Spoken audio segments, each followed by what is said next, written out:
Africa Content TV.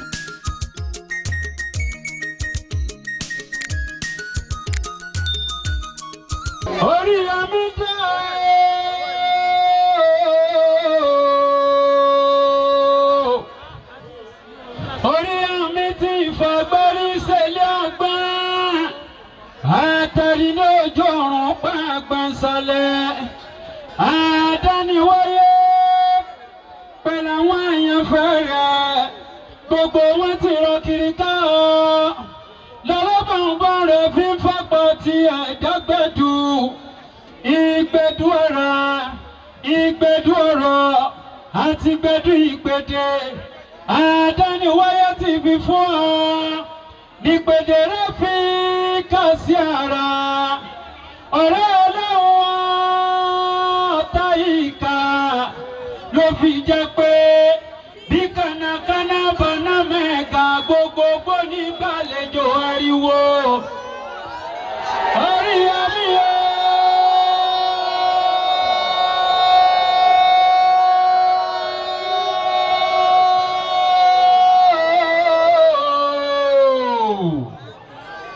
Ìtàkùn tí jìrọ̀ kì í kú o. Bẹ́ẹ̀ni. Aṣẹ́gun kan kì í ti pa. Ọmọdé kúlẹ̀ oyin sí ìwé o. Àǹsá orin ti sọ.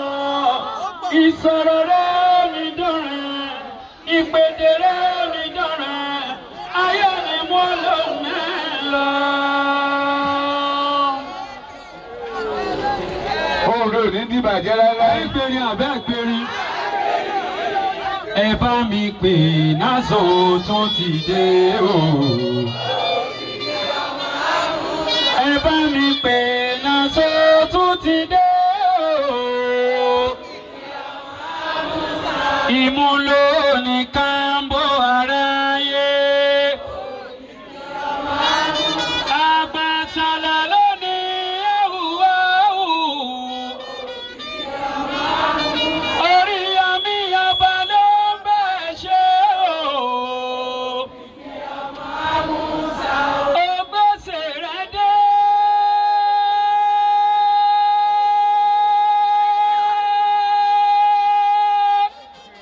Orí àmì o.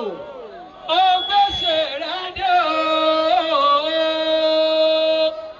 Oya Santo gbede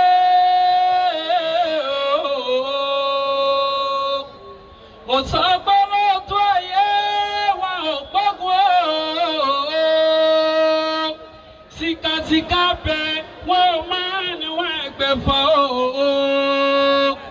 ṣùgbọ́n jọ ẹ̀san ò pẹ́ o ló ṣe ń pariwo tẹ tẹ tẹ tẹ tẹ tẹ tẹ tẹ